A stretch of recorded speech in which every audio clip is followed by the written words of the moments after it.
Good morning. आज हम यहाँ गतिमान आवेश का चुंबकीय क्षेत्र इस पाठ में वृत्ताकार धारावाही लूप के केंद्र पर चुंबकीय क्षेत्र की तीव्रता ज्ञात कर रहे हैं। इसमें हमारे पास एक वृत्ताकार लूप है या कुंडली है, अर्थात एक तार है, उसको हमने वृत्त के रूप में मोड़ रखा है और उस वृत्ताकार लूप में धारा बह रही है, तो धारावाही लूप हो गया। तो धारावाही लूप क्या करेगा? चुंबकीय क्षेत्र उत्पन्न करेगा। तो हमको धारावाही लूप या कुंडली के केंद्र पर चुंबकीय क्षेत्र का मान ज्ञात करना है। काफी इंपॉर्टेंट है, तो देखिए इसको।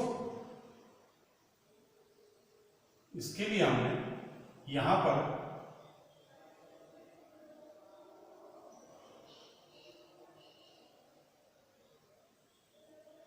एक वृत्ताकार लूप बना दिया। ये वृत्त के रूप में होगा, इसमें धारा बह रही है, तो यहां पर हम ये दिखा सकते हैं कि माना इसमें इस दिशा में धारा बह रही है, आई धारा। तो ये धारावाही लूप है, वृत्त के रूप में है। इसकी त्रिज्या माना स्मॉल आर या स्मॉल ए, कुछ भी लीजिए। तो माना हमने इसकी त्रिज्या स्मॉल आर ले ली,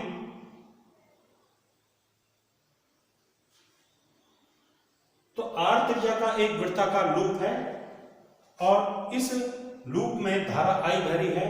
तो हमको ज्ञात है कि धारावाही जो चालक या लूप होता है वो एक चुंबकीय द्विध्रुव की भांति या दंड चुंबक की भांति कार्य करता है और तब ये धारावाही लूप क्या करेगा? चुंबकीय क्षेत्र उत्पन्न करेगा। तो इस धारावाही लूप के कारण इसके केंद्र O पर चुंबकीय क्षेत्र का मान ज्ञात करना है। ये केंद्र O है इसका। देखिए इसमें यहां पर इसके लिए हम क्या करेंगे? सबसे पहले इस वृत्ताकार जो लूप है इसकी ये परिधि जो होगी, इस परिधि को हम बहुत छोटे छोटे खंडों में बांट देंगे, बहुत छोटे छोटे टुकड़ों में बांट देंगे। इतने छोटे टुकड़े होंगे कि प्रत्येक छोटा टुकड़ा लगभग एक सरल रेखा के रूप में हो। तो जैसे हमने यहाँ पे इसका एक टुकड़ा ये मान लिया, ऐसे एक टुकड़ा ये मान लिया, एक टुकड़ा ये मान लिया। तो हमने यहाँ पे इसका एक टुकड़ा स्मॉल ए स्मॉल बी लिया। तो स्मॉल ए स्मॉल बी ये क्या है? ये इस लूप की परिधि का एक छोटा अल्पांश या खंड है और इसकी लंबाई जो है, जो अल्पांश है यहां पे ए बी, इसकी लंबाई हम जो है डेल्टा एल या डी एल कुछ भी मान लीजिए। ये एक अल्पखंड है, इसकी लंबाई डेल्टा एल है। ठीक है। अब जो है हम इस अल्पांश के कारण इस बिंदु पर चुंबकीय क्षेत्र का मान ज्ञात करेंगे। तो हम जानते हैं, इसके लिए हमारे पास बायो-सेवर्ट का नियम है कि बायो-सेवर्ट के नियम से हम क्या करते हैं? किसी धारावाही खंड के कारण किसी बिंदु पर चुंबकीय क्षेत्र का मान ज्ञात करते हैं बायो-सेवर्ट के नियम के अनुसार। तो बायो-सेवर्ट के नियम अनुसार क्या है कि इस खंड के कारण इस बिंदु पर चुंबकीय क्षेत्र का मान क्या होगा? हम मान रहे हैं इसमें कि माना इस खंड के कारण इस बिंदु पर चुंबकीय क्षेत्र का मान क्या है? डेल्टा बी, या ये है डेल्टा बी, इस बिंदु पर चुंबकीय क्षेत्र।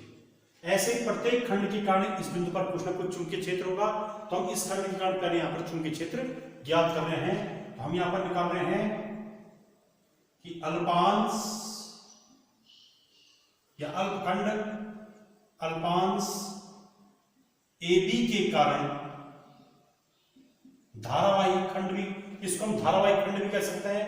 तो इस धारावाही खंड के कारण केंद्र O पर चुंबकीय क्षेत्र, केंद्र O पर चुंबकीय क्षेत्र की तीव्रता, चुंबकीय क्षेत्र की तीव्रता। तो माना इस खंड के कारण यहां पर चुंबकीय क्षेत्र की तीव्रता ये है डेल्टा बी। ठीक है, या आप इसको ऐसा लिख सकते हैं डेल्टा बी। कोई भी सिंबल आप ले सकते हैं इसमें से।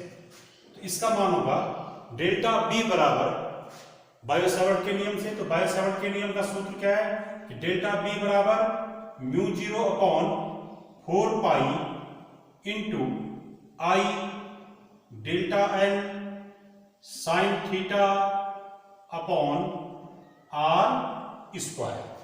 ये हमारे पास सूत्र है इसका बायो-सावर्ट का नियम का।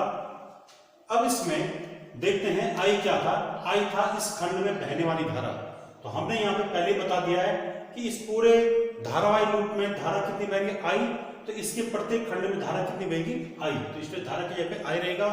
डेल्टा एल मतलब इस खंड के कारण इस खंड की लंबाई, तो इस खंड की लंबाई हमने क्या मान रखी है, डेल्टा एल मान रखी है, तो हमने इसको यहाँ पर डेल्टा एल लिखा है।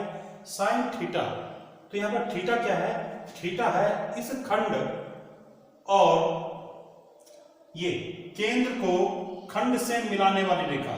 केंद्र पे कहां पर निकाल रहे, चुंबकीय क्षेत्र केंद्र पे, तो केंद्र को इस खंड से मिलाने वाली जो ये रेखा है, इस रेखा और इस खंड के बीच का कोण, तो ये कोण कितना है, ये कोण होता है 90 अंश का। तो यहां पर थीटा बराबर आ जाएगा 90 अंश। क्यों, वो इसलिए कि ये त्रिज्या है, तो त्रिज्या जो है ये परिधि है, परिधि का एक खंड है, तो त्रिज्या जो है परिधि के प्रत्येक खंड पे क्या होती है, लंबवत होती है। ठीक है, ये जैसे स्पर्श रेखा मान लें इसको, तो ये स्पर्श रेखा त्रिज्या पे क्या होती है, लंब होती है।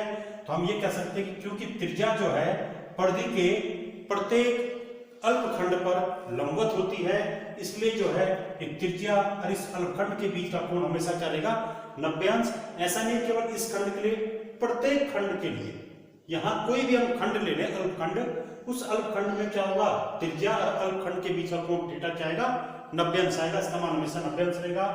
अब जो है हम इस मान को यहाँ पर समीकरण नंबर 1 में रख रहे हैं, तो तब डेल्टा बी बराबर हो जाएगा, डेल्टा बी मतलब इस अल्पखंड के कारण इस बिंदु पर चुंबकीय क्षेत्र की तीव्रता, तो डेल्टा बी बराबर आ जाएगा mu 0 upon 4 pi I delta L sine 90 upon R square. हाँ, एक चीज और, आर क्या है, आर है इस खंड की इस केंद्र से दूरी। ठीक है, जिस बिंदु पर आपने चुंबकीय क्षेत्र निकालना है, इस बिंदु पे निकालना चुंबकीय क्षेत्र, तो इस बिंदु की इस धारावाही खंड से दूरी, तो इस बिंदु की धारावाही खंड से दूरी ये है, तो ये दूरी क्या होगी, इस टाइम त्रिज्या के बराबर होगी। तो इस टाइम जो त्रिज्या का मान होगा वही यहाँ पे आ जाएगा आर। ठीक है, त्रिज्या आर है, इस टाइम यहाँ पे आर नहीं आएगा, त्रिज्या स्मॉल ए होगा तो यहाँ पर स्मॉल ए आ जाएगा। ठीक है, अब इसको आगे सॉल्व कीजिए, तो डेल्टा बी इक्वल्स टू आ गया mu 0 upon 4 pi I delta L upon R square. Sine 90 क्या हो गया, 1, क्योंकि साइन 90 की वैल्यू क्या होती है, 1, तो हमने जो है यहाँ पे साइन 90 की वैल्यू 1 रखी है, तो इसलिए यहाँ पर 1 से मल्टीप्लाई होकर इतना आ गया। अब आगे देखिए इसको, बायो-सावर्ट के नियम से हमने क्या किया, इस अल्पखंड के कारण, यहां पर जो अल्पखंड लिया था, इस अल्पखंड के कारण केंद्र पे चुंबकीय क्षेत्र हमने ये निकाल दिया। इसको हम समीकरण नंबर 2 लिख दे रहे माना। अब हम क्या करेंगे, पूरे धारावाही लूप के कारण केंद्र पे चुंबकीय क्षेत्र निकालेंगे। अल्पखंड के कारण निकाल दिया, तो पूरे लूप के कारण चुंबकीय क्षेत्र कैसे निकलेगा, उसका मेथड ये होगा, इस पूरे लूप को हम छोटे छोटे अल्पखंडों में बांट देंगे ऐसे। ठीक है, छोटे छोटे अल्पखंडों में बांट देंगे, और प्रत्येक, जैसे इस अल्पखंड के कारण यहां पर चुंबकीय क्षेत्र हमने ये निकाला, वैसे प्रत्येक अल्पखंड के कारण हम यहां पर क्या निकाल देंगे, इसी प्रकार से अन्य चुंबकीय क्षेत्र निकाल देंगे। अब तब सभी अल्पखंडों के कारण यहां पर जो चुंबकीय क्षेत्र आएंगे, उन चुंबकीय क्षेत्रों का हम करेंगे सदिश योग। तो सभी अल्पखंडों के कारण केंद्र पे चुंबकीय क्षेत्रों का जो सदिश योग होगा वही होगा इस पूरे लूप के कारण केंद्र पर चुंबकीय क्षेत्र, क्योंकि जो पूरा लूप है ये अल्पखंडों से मिलकर बना है। तो लूप के कारण केंद्र पर चुंबकीय क्षेत्र बराबर क्या होगा कि सभी अल्पखंडों के कारण केंद्र पे इन चुंबकीय क्षेत्रों का सदिश योग। ठीक है, तो अल्पखंडों के कारण केंद्र पे चुंबकीय क्षेत्र क्या रहा है, अल्प चुंबकीय क्षेत्र आ रहा है। इन अल्प चुंबकीय क्षेत्रों का सदिश योग करना है। सदिश योग किस लिए करना है, क्योंकि चुंबकीय क्षेत्र क्या है, सदिश राशि है। तो देखिए यहाँ पे एक चीज और है यहाँ पे कि यहाँ इस अल्पखंड के कारण यहाँ पर चुंबकीय क्षेत्र की दिशा क्या होगी, तो इसके लिए हम क्या करेंगे, देखिए अल्पखंड के कारण यहाँ पर चुंबकीय क्षेत्र की दिशा, इसको हम दाहिने हाथ की हथेली के नियम से निकाल सकते हैं कि दाहिने हाथ की हथेली का नियम क्या है, यदि ये चारों उंगलियां अंगूठे के, दाहिने हाथ की चारों उंगलियां अंगूठे के लंबवत रहें, चारों उंगलियां उस बिंदु की ओर हों जिस बिंदु पर चुंबकीय क्षेत्र निकालना है। यहाँ पर हम O पे निकालने चुंबकीय क्षेत्र, तो हमने ये उंगलियां O की ओर रख दी, ये अंगूठा धारा की दिशा में, धारा इस वक्त ऊपर की ओर बह रही है, तो ये अंगूठा धारा की दिशा में है। ठीक है, चारों मिली हुई उंगलियां इस बिंदु O की ओर है जहां पर चुंबकीय क्षेत्र निकालना है। तो हथेली से धक्का देने की दिशा चुंबकीय क्षेत्र की दिशा होगी। यदि चारों उंगलियां उस बिंदु की ओर हो जहां पर चुंबकीय क्षेत्र निकालना है, अंगूठा धारा की दिशा में हो, तो हथेली से धक्का देने की दिशा चुंबकीय क्षेत्र की दिशा होती है। तो यहाँ पर देखिए अंगूठा धारा की दिशा में रखिए, धारा ऊपर की ओर बह रही है, अंगूठा ऊपर की ओर, ये उंगलियां इस केंद्र O की ओर होगी, तो हथेली से धक्का देने की दिशा ये क्या हो जाएगी, यानी अंदर की ओर, और बोर्ड के तल के लंबवत अंदर की ओर। तो इस अल्पखंड के कारण यहाँ पर जो चुंबकीय क्षेत्र की दिशा होगी वो बोर्ड के तल के लंबवत अंदर की ओर होगी। तो बोर्ड के तल के लंबवत अंदर की ओर जो यहाँ पर दिशा होगी उसको हम यहाँ पे क्रॉस से दर्शा रहे हैं, ये ऐसे। तो O पर चुंबकीय क्षेत्र क्या है, बोर्ड के तल के लंबवत अंदर की ओर है। ऐसे ही सभी अल्पखंडों के कारण यहाँ पर जो चुंबकीय क्षेत्र होगा उस चुंबकीय क्षेत्र की दिशा क्या होगी, बोर्ड के तल के लंबवत अंदर की ओर होगी। अब निकालिए पूरे लूप के कारण, तो संपूर्ण धारावाही लूप के कारण, धारावाही लूप के कारण केंद्र पर चुंबकीय क्षेत्र, केंद्र O पर चुंबकीय क्षेत्र की तीव्रता। तो निकालिए पूरे धारावाही लूप के कारण केंद्र O पर चुंबकीय क्षेत्र की तीव्रता, वो क्या होगी, इन सभी अल्पखंडों, जो यहाँ पर अल्पखंड बने, इन सभी अल्पखंडों के कारण केंद्र पर जो इस प्रकार का चुंबकीय क्षेत्र आ रहा होगा उन सभी का सदिश योग, यानी सभी अल्प चुंबकीय क्षेत्रों को हमको क्या करना पड़ेगा, जोड़ना पड़ेगा। तो उसके लिए हम यहाँ पे सिग्मा लगा रहे हैं, तो वो अतः पूरे लूप के कारण यहाँ पर चुंबकीय क्षेत्र माना क्या है, B है।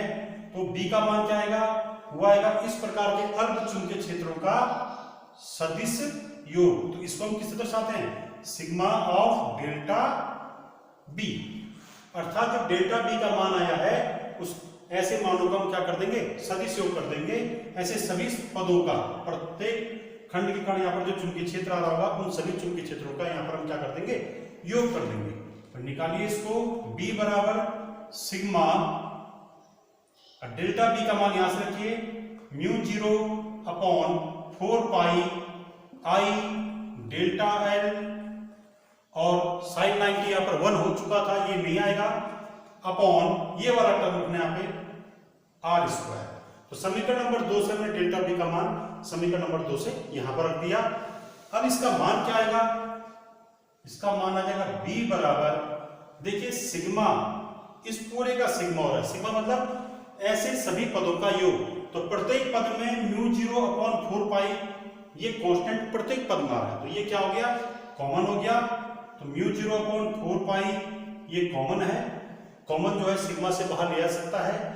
I मतलब धारा है, तो प्रत्येक खंड में धारा I बह रही है, तो इसको भी हम कॉमन मान सकते हैं प्रत्येक खंड में, कि प्रत्येक खंड में धारा I है, इसमें ये भी कांस्टेंट मान सकते हैं, इसको हम बाहर ले लेंगे।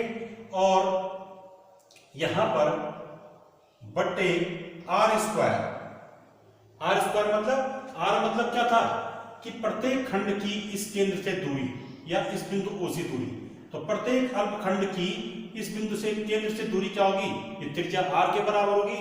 तो प्रत्येक खंड के लिए ये केंद्र O आर दूरी पर होगा क्योंकि त्रिज्या है, त्रिज्या हर स्थान पे त्रिज्या का मान क्या होगा, एक समान होगा, तो आर को हम आर स्क्वायर रखेंगे प्रत्येक खंड के लिए, और इससे क्या हो जाएगा, ये आर स्क्वायर भी कॉमन आ जाएगा, ये प्रत्येक खंड में आर स्क्वायर रहेगा। अब सिर्फ क्या होगा, सिग्मा के साथ कौन आएगा यहां अंदर, डेल्टा एल, क्यों, डेल्टा एल मतलब अल्पखंड की लंबाई, तो जैसे इस अल्पखंड की लंबाई डेल्टा एल है, तो हो सकता है इस वाले अल्पखंड की लंबाई डेल्टा एल डैश हो, इस वाले अल्पखंड की लंबाई डेल्टा L1 हो, अगले वाले की डेल्टा L2 हो, तो ये जो है अलग अलग हो सकता है, इसलिए इसको सिग्मा से बाहर नहीं लेंगे। अब इसका मतलब क्या है कि डेल्टा L यानी जो भी यहाँ अल्पखंड आ रहे हैं, इन अल्पखंडों की लंबाइयों का योग है, ठीक है, अल्पखंड की लंबाइयों का योग। तो बताइए कि ये अल्पखंड की लंबाइयों का जो योग होगा, यहाँ पर जितने भी अल्पखंड आ रहे हैं, अगर इन अल्पखंडों की लंबाइयों को हम जोड़ दें तो जोड़ने में क्या बनेगा, ये पूरा वृत्त बनेगा, और वृत्त के लिए ये क्या कहलाता है, ये वाला पार्ट ये कहलाता है परिधि। तो सिग्मा डेल्टा एल मतलब इन सभी अल्पखंडों की लंबाइयों का योग, और ये योग किसके बराबर होगा, परिधि के बराबर। तो हम यहां पर लिख देंगे कि परंतु सिग्मा डेल्टा एल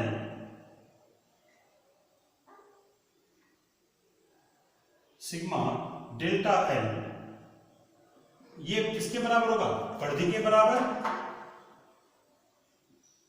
वृत्त की परिधि, और परिधि कितनी होगी, इसकी त्रिज्या r है, तो परिधि कितनी होगी 2 पाई r। तो यानी सिग्मा डेल्टा एल के स्थान पे हम 2 पाई r रख देंगे। तो रखिए इसमें, इसको हम समीकरण नंबर 3 मान रहे माना, तो समीकरण नंबर 3 में डेल्टा सिग्मा डेल्टा एल का मान 2 पाई r रखने पे, तो हमारे पास आ जाएगा कि वृत्ताकार लूप के कारण केंद्र पर चुंबकीय क्षेत्र B बराबर हो जाएगा μ0 upon 4 pi I upon r square, μ0 upon 4 pi into I upon r square, और सिग्मा डेल्टा एल, तो सिग्मा डेल्टा एल का मान क्या है 2 पाई r। ये सिग्मा डेल्टा इसके साथ क्या होगा, मल्टीप्लाई हो रहा है, तो सिग्मा डेल्टा का मान भी मल्टीप्लाई हो गया। तो देखिए पाई से पाई कैंसिल हो गया, 2 से ये 2 बार कैंसिल हो गया, और r से ये r बार कैंसिल हो गया, तो ये आ गया b बराबर μ0 i, μ0 into I, μ0 i upon 2r। तो यहां पर हमारे पास आ गया कि किसी वृत्ताकार लूप के कारण केंद्र पर चुंबकीय क्षेत्र B बराबर होता है μ0 i अपॉन 2r, जहां I क्या है, लूप में बहने वाली धारा है, R क्या है, R जो है यहां पर उस लूप की त्रिज्या है। अब अगर इस लूप में n फेरे हैं, हमने यहां पर तो ये गणना की है, इसमें हमने माना कि इसमें केवल एक ही फेरा, यानी तार लिया और इस तार का सिर्फ एक फेरा बनाया, तो वहां पर फेरों की संख्या 1 है। परंतु यदि यहाँ पर फेरों की संख्या 1 से ज्यादा हो, माना 20, 25, 100, 500 मान ले, तो तब यहाँ पर चुंबकीय क्षेत्र का मान क्या होगा, तो चुंबकीय क्षेत्र का मान कैसे निकालेंगे, एक फेरे के कारण जो चुंबकीय क्षेत्र है उसको फेरों की संख्या से गुणा कर देंगे। माना यहाँ पर 500 फेरे हैं, तो यहाँ पर गुणा किया 500 और आ जाएगा, वो होगा संपूर्ण धारावाही कुंडली के कारण चुंबकीय क्षेत्र, केंद्र की चुंबकीय क्षेत्र, ठीक है।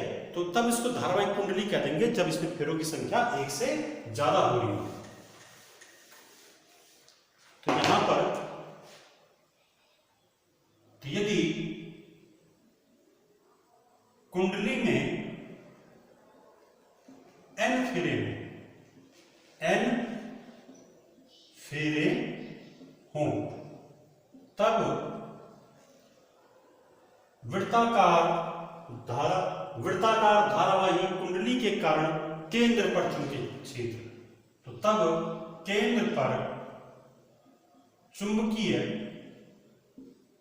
क्षेत्र की तीव्रता, तब केंद्र पर चुंबकीय क्षेत्र की तीव्रता, तो तब केंद्र पर चुंबकीय क्षेत्र की तीव्रता ये B बराबर आ जाएगा, B बराबर μ0 n इंटू आई अपॉन 2r। तो यानी म्यू जीरो आई अपॉन 2r के साथ कौन सा टर्म एक्स्ट्रा आ गया, n। n मतलब फेरों की संख्या, ठीक है। तो इसको हमने यहां पर एक फॉर्मूला बन गया कि b बराबर mu zero n I upon 2r, और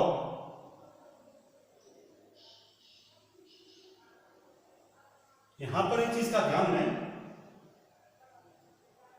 कि ये वृत्ताकार कुंडली के कारण जो है केंद्र में चुंबकीय क्षेत्र का मान है, और इसकी दिशा भी यहां पर बतानी जरूरी होगी कि यहां पर दिशा क्या होगी। तो दिशा फिर दाएं हथेली के दाहिने हाथ के हथेली के नियम से निकालेंगे। दाहिने हाथ की हथेली के नियम से हम यहां पर चुंबकीय क्षेत्र की दिशा भी निकाल सकते हैं और बल की दिशा भी निकाल सकते हैं। उसका हम बल का उल्लेख हम बाद में करेंगे। देखिए यहां पर चुंबकीय क्षेत्र की दिशा क्या होगी। देखिए किसी एक खंड को लीजिए, जैसे ये खंड है, इस खंड में धारा ऊपर की ओर बह रही है, तो अंगूठा धारा की दिशा में रखिए। चारों मिली हुई अंगुलियां किस दिशा में होनी चाहिए, उस बिंदु की ओर होनी चाहिए जिस बिंदु पर चुंबकीय क्षेत्र निकालना है। इस बिंदु पर चुंबकीय क्षेत्र निकालना है तो चारों मिली हुई अंगुलियां इसकी ओर होती, इस बिंदु O की ओर, अंगूठा धारा की दिशा में ऊपर की ओर, ठीक है। धारा ऊपर की ओर बह रही है माना, तो उस समय यहां पर केंद्र पर चुंबकीय क्षेत्र बोर्ड के तल के लंबवत अंदर की ओर होगा। यदि यहां पर हम ऐसा मान लें, यदि धारा पहले से विपरीत दिशा में बह रही है, ये इस समय नीचे की ओर आ रही है धारा, तो तब यहां पर चुंबकीय क्षेत्र की दिशा क्या होगी। इसके लिए फिर वही नियम करेंगे कि यहां पर क्या करेंगे, ये अंगूठा इस समय नीचे की ओर रखेंगे क्योंकि धारा नीचे की ओर आ रही है। ये अंगुलियां इस बिंदु O की ओर रखेंगे, तो यहां पर हथेली से धक्का देने की दिशा, हथेली यह है, इस हथेली से धक्का देने की दिशा यानी बोर्ड के तल के लंबवत बाहर की ओर, तो हथेली से धक्का देने की दिशा चुंबकीय क्षेत्र की दिशा होगी। तो इस समय यहां पर चुंबकीय क्षेत्र क्या होगा, बोर्ड के तल के लंबवत बाहर की ओर होगा। और जब यहां पर चुंबकीय क्षेत्र की दिशा बोर्ड के तल के लंबवत बाहर की ओर होगी, तो हम यहां पर एक सर्किल बनाएंगे छोटा और उसमें एक डॉट लगा देंगे। तो ये क्या दर्शाता है कि यहां पर चुंबकीय क्षेत्र की दिशा बोर्ड के तल के लंबवत बाहर की ओर है। तो आज हमने यहां पर वृत्ताकार धारावाही लूप या कुंडली के कारण केंद्र पर चुंबकीय क्षेत्र का मान निकाला, और उसका सूत्र क्या आया, B बराबर म्यू जीरो आई अपॉन 2r। ये तब आएगा जब फेरों की संख्या 1 है, और यदि फेरों की संख्या n हो तब सूत्र आएगा B बराबर mu zero n I upon 2r। Thank you.